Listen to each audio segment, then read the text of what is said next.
Hello everyone. இன்னைக்கு வீடியோவில் சூப்பரான ஸ்ப்ரவுட்ஸ் தோசை எப்படி பண்ணுறதுன்னு பார்க்கலாம். ஸோ வீடியோ பார்க்குறதுக்கு முன்னாடி லைக் பண்ணிக்கோங்க, சப்ஸ்கிரைப் பண்ணிக்கோங்க, பக்கத்தில் இருக்க பெல் ஐக்கானை ப்ரெஸ் பண்ணிவிட்டு அதில் ஆல்ன்னு இருக்கும், அதையும் ப்ரெஸ் பண்ணிக்கோங்க. ஓகே ஃப்ரெண்ட்ஸ், வீடியோ வந்து ஸ்கிப் பண்ணாமல் பாருங்கள். ஸோ அப்போ தான் நான் அந்த ரெசிபி எப்படி பண்ணேன்னு உங்களுக்கு தெரியும். ஸோ இப்போ வீடியோக்குள்ளே போகலாம். ஃபர்ஸ்ட் ஒரு பேன் வச்சுக்கலாம். பேன் ஹீட் ஆனதுக்கப்புறமா நான் வந்து தேங்காய் எண்ணெய் சேர்த்துக்கிறேன். உங்களுக்கு என்ன ஆயில் வேணுமோ நீங்கள் அதை சேர்த்துடலாம். ஆயில் நல்லா ஹீட் ஆனதுக்கப்புறம் நான் 1.5 ஸ்பூன் அளவுக்கு உளுந்தம்பருப்பு சேர்த்துக்கிறேன். இந்த உளுந்தம்பருப்பு வந்து நல்லா கோல்டன் ப்ரௌன் ஆகிற வரைக்கும் நீங்கள் வந்து நல்லா இந்த மாதிரி சாட்டட் பண்ணிக்கோங்க. ஸோ டோட்டலாக கலர் சேஞ்ச் ஆகணும். அதுக்கப்புறம் நான் கொஞ்சம் சின்ன வெங்காயம் கட் பண்ணி வச்சுருக்கேன். ஸோ அதையும் இதோட சேர்த்துட்டு நம்ம நல்லா ஆயிலில் ஃப்ரை பண்ணிக்கலாம். 3 பல் பூண்டு சேர்த்துக்கலாம். ஸோ இது எல்லாத்தையும் நல்லா இந்த மாதிரி மிக்ஸ் பண்ணி வதக்கிக்கோங்க. அப்புறமா ஒரு 3 தக்காளி நான் கட் பண்ணி வச்சுருக்கேன். ஸோ இந்த தக்காளியை வந்து இதில் சேர்த்துடலாம்.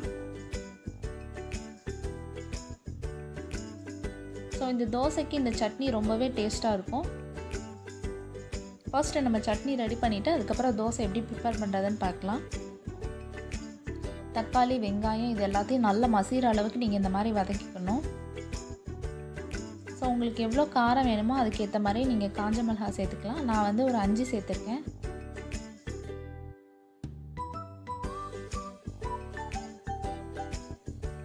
சேர்த்துட்டு இது கூடவே நான் ஒரே ஒரு பச்சை மிளகாயும் சேர்த்துக்கிறேன். இது எல்லாத்தையும் நல்லா வதக்கினதுக்கப்புறம் கொஞ்சமாக கருவேப்பிலை சேர்த்துக்கலாம்.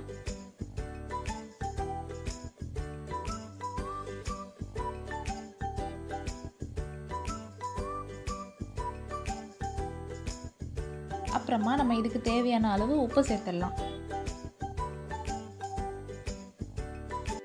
ஸோ வெங்காயம், தக்காளி, காஞ்ச மிளகாய், கருவேப்பிலை, உப்பு, பூண்டு, அப்புறம் உளுந்தம்பருப்பு இதெல்லாம் தான் சேர்த்துருக்கேன். இது எல்லாத்தையும் இந்த மாதிரி நல்லா வதக்கினதுக்கப்புறமா ஸோ இந்த மாதிரி நல்லா வதங்கிடுச்செல்லாம். இந்த வதங்கினதுக்கப்புறம் நம்ம ஒரு பிளேட்டில் ட்ரான்ஸ்ஃபர் பண்ணிவிட்டு ஸோ இதை நல்லா ஆற விட்டுடலாம். ஆறினதுக்கப்புறமா நம்ம ஒரு மிக்சர் ஜாரில் போட்டு கிரைண்ட் பண்ண போகிறோம்.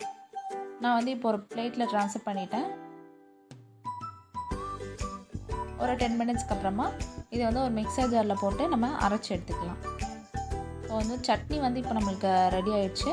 நெக்ஸ்ட்டு வந்து தோசைக்கு வந்து ஸ்டஃபிங் எப்படி ரெடி பண்ணுறது அப்படிங்கிறது பார்க்கலாம். ஸோ அதுக்கு வந்து ஒரு பேன் எடுத்து வச்சுக்கோங்க. பேன் நல்லா சூடாகட்டும். சூடானதுக்கப்புறமா ஆயில் சேர்த்துக்கோங்க. இதுக்கும் நான் வந்து கோகோனட் ஆயில் தான் யூஸ் பண்ணுறேன். நீங்கள் வேணும்னா நல்லெண்ணெய் கூட யூஸ் பண்ணிக்கலாம். இப்போ வந்து 1/2 டீஸ்பூன் வந்து நான் ஜீரகம் சேர்த்துக்கிறேன். ஸோ இந்த ரெசிபி சூப்பராக இருக்கும். கண்டிப்பாக எல்லோரும் ஸ்கிப் பண்ணாமல் வீடியோ பாருங்கள். ஜீரகம் வந்து நல்லா இந்த மாதிரி பொரிஞ்சு வரட்டும். ஸோ இது வந்து கொஞ்சம் கொஞ்சமாக வெயிட் பண்ணி பண்ணுங்கள், அவசர அவசரமாக பண்ண வேண்டாம்.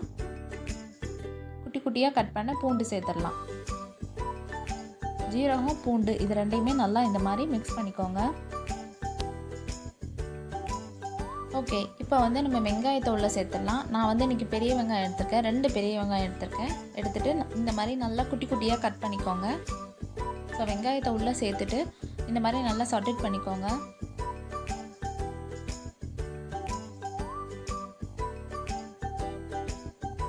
இந்த மாதிரி கொஞ்சம் நல்லா கலர் மாறுற வரைக்கும் நீங்கள் நல்லா வதக்கிக்கோங்க.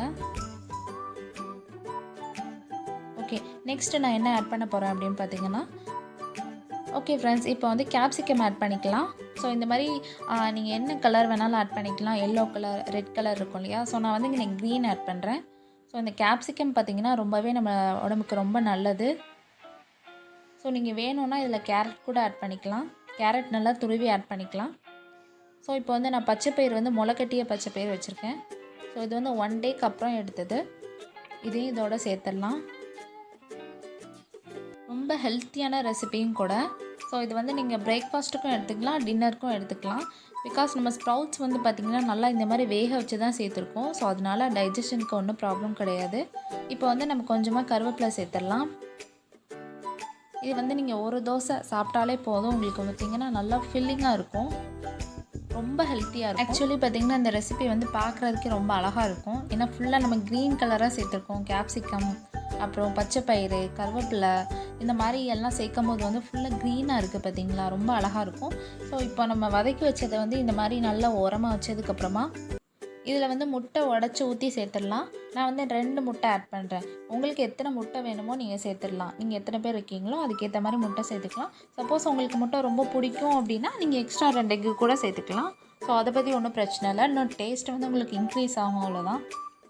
இந்த முட்டை சேர்த்து பண்ணுறதுனால இன்னுமே பார்த்திங்கன்னா இந்த ரெசிபி வந்து சூப்பராக இருக்கும். ஓகே, இப்போ வந்து பார்த்திங்கன்னா ஜீரகமும் மிளகும் 2ஐயும் சேர்த்து நான் பவுடர் பண்ணி வச்சுருக்கேன். ஸோ அந்த பவுடர் தான் இது.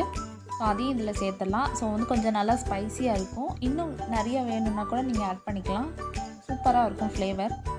ஸோ இது வந்து நல்லா இந்த மாதிரி வதக்கிக்கோங்க எல்லாத்தையும் சேர்த்துட்டு. ஸோ ஃபைனலாக நம்ம என்ன ஆட் பண்ண போகிறோம் அப்படின்னா புதினா தான். இந்த புதினா வந்து கொஞ்சம் நல்லா ஃப்ரெஷ்ஷாக ஆட் பண்ணிக்கோங்க. ஸோ நீங்கள் பாருங்கள், நான் போடுற எல்லாமே ரொம்ப ஹெல்த்தியானது. நீங்கள் வெயிட் லாஸில் இருந்தீங்கன்னா ரொம்பவே இது யூஸ்ஃபுல்லாக இருக்கும். ஸோ நீங்கள் டயட்டில் இருந்தால் கூட இந்த தோசை வந்து டெய்லி ஒன்று எடுத்துக்கலாம். ஸோ அவ்வளோதான். இந்த புதினா வந்து கொஞ்சம் நல்லா சுருங்குற வரைக்கும் நல்லா வதக்கி எடுத்துக்கோங்க. ஸோ ஆல்மோஸ்ட் நம்மளுக்கு வந்து இந்த தோசைக்கு மேலே வைக்கிற ஸ்டஃப் வந்து ரெடி ஆயிடுச்சு. ஸோ இந்த அளவுக்கு வதங்கியிருக்கணும். ஸோ இந்த அளவுக்கு வதங்கினா போதும். நெக்ஸ்ட்டு வந்து நம்ம தோசைக்கல் சூடு பண்ணிடலாம். ஸோ நான் வந்து பார்த்திங்கன்னா இரும்பு கல் இருக்கு இல்லையா, இரும்பு கல் தானே சொல்லுவாங்க. ஸோ அதில் தான் நான் தோசை ஊற்றுறேன். நான்ஸ்டிக்லாம் நான் பண்ணல. ஸோ இதில் வந்து கொஞ்சம் நிறையாவே நீங்கள் மாவு ஊற்றிக்கலாம். மாவு ஊற்றினதுக்கப்புறமா நம்ம ரெடி பண்ணி வச்சுருக்கோம் இல்லையா, இந்த பச்சை பயிறு மிளகாலாம் போட்டுட்டு அதெல்லாம் வந்து இது மேலே இப்படி இப்படி போட்டுக்கோங்க. கொஞ்சம் கொஞ்சமாக எடுத்துகிட்டு தோசை மேலே ஃபுல்லாக ஸ்ப்ரெட் பண்ணிக்கோங்க. ஸோ நீங்கள் வந்து மீடியமாக தோசை போட்டிங்க அப்படின்னா ரொம்ப பார்க்குறதுக்கும் அழகாக இருக்கும். அது தோசை பண்ணுறதுக்கும் உங்களுக்கு சூப்பராக இருக்கும். ஸோ வெளியில் எதுவும் இருந்துச்சுன்னா அதை எடுத்து விட்டுட்டு இந்த மாதிரி ஸ்லைட்டாக ப்ரெஸ் பண்ணி விட்டுக்கோங்க. ஸோ இந்த மாவுக்குள்ளே வந்து நல்லா டிப் ஆயிரும். அதுக்கப்புறம் கொஞ்சமாக கீ ஆட் பண்ணிக்கோங்க. உங்களுக்கு வேணும்னா நிறைய ஆட் பண்ணிக்கலாம். நல்லா தோசை ஃபுல்லாக சுற்றி விட்டுட்டு நல்லா மணக்க வந்து நெய் ஊற்றிக்கலாம். அப்புறம் கொஞ்சமாக பெப்பர் பவுடர் போட்டுக்கலாம். ஸோ அவ்வளோதான். இது வந்து இன்க்ரீடியன்ஸ் எல்லாமே முடிஞ்சிருச்சு. இப்போ வந்து நம்ம தோசை தான் ப்ரிப்பேர் பண்ணி முடிக்க போகிறோம். கொஞ்சம் தோசை வந்து நல்லா வேகிற வரைக்கும் வெயிட் பண்ணுங்கள். அதுக்கப்புறம் இந்த மாதிரி லைட்டாக எடுத்து பாருங்கள். ஸோ வெந்திருந்தால் மட்டும் நீங்கள் திருப்பி போடுங்க. கொஞ்சம் தோசை வேகிறதுக்கு வந்து டைம் கொடுங்க. அப்படி இல்லைன்னா அது வந்து பிஞ்சு போயிடும். ஸோ மெதுவாக எடுத்துகிட்டு இந்த மாதிரி பரட்டி போட்டுடலாம். Okay, front side back side ரெண்டுமே பார்த்திங்கன்னா ஒரு 2 to 3 மினிட்ஸ் அவ்வளோதான். ஸோ அதுக்குள்ளே வந்து நம்மளுக்கு வந்து தோசை ரெடி ஆயிரும். ஸோ அவசரப்படாமல் நீங்கள் வந்து மெதுவாக தோசை ஊற்றிட்டு அந்த ஸ்டஃபிங்லாம் போட்டு எடுத்திங்கன்னா உங்களுக்கு இந்த மாதிரி பிஞ்சிடாமல் அழகான ஒரு தோசை கிடைக்கும். ஸோ பிச்சிடாமல் எடுங்க. அப்போ தான் இது பார்க்குறதுக்குமே சாப்பிட்றதுக்குமே சூப்பராக இருக்கும். ஸோ ரொம்பவே ஹெல்த்தியான ஸ்ப்ரவுட்ஸ் தோசை ரெசிபி ரெடி ஆயிடுச்சு. ஆக்சுவலாக இது இந்த எக்கு தோசை அந்த மாதிரி தான் இருக்குது. ஆனால் டேஸ்ட்டு சூப்பராக இருக்குது. நம்ம ரெடி பண்ணி வச்ச ரெட் சட்னி, இதுக்கு வந்து கொஞ்சம் காரமாக சட்னி வச்சு சாப்பிட்டா ரொம்ப நல்லாயிருக்கும். அப்புறம் வந்து நான் கூடவே தேங்காய் சட்னி வச்சுருக்கேன். உங்களுக்கு எது வேணுமோ நீங்கள் அதை வச்சு சாப்பிட்டுக்கலாம். வெறுமனையாக கூட சாப்பிட்லாம் இந்த தோசையை. அவ்வளோ சூப்பராக இருக்கும். ஸோ ஃபைனலாக வந்து பார்த்திங்கன்னா இப்படி தான் இருக்கும். ஸோ இது கூட வந்து ரெட் சட்னி வச்சு நீங்கள் சாப்பிட்டு பார்த்தீங்கன்னா அப்படியே டேஸ்ட்டு சூப்பராக இருக்கும். ஸோ கண்டிப்பாக எல்லாருமே ட்ரை பண்ணி பாருங்கள் இந்த ரெசிபியை. ரொம்பவே ஹெல்த்தியானது. நீங்கள் டயட்டில் இருந்தீங்கன்னா மெயினாக இந்த தோசையை வந்து ஆட் பண்ணிக்கோங்க. ஓகே ஃப்ரெண்ட்ஸ், எக் பச்சை பயிறு தோசை வந்து ரெடி ஆகிடுச்சு. ஸோ ரொம்பவே ஹெல்த்தியான ரெசிபி. கண்டிப்பாக எல்லோரும் ட்ரை பண்ணி பாருங்கள். ட்ரை பண்ணி பார்த்துட்டு எப்படி இருக்குன்னு சொல்லுங்கள். ஸோ இந்த வீடியோ உங்களுக்கு பிடிச்சிருந்துச்சுன்னா லைக் பண்ணுங்கள், ஷேர் பண்ணுங்கள், சப்ஸ்கிரைப் பண்ணுங்கள். ஓகே ஃப்ரெண்ட்ஸ், நெக்ஸ்ட் வீடியோவில் பார்க்கலாம். பாய்.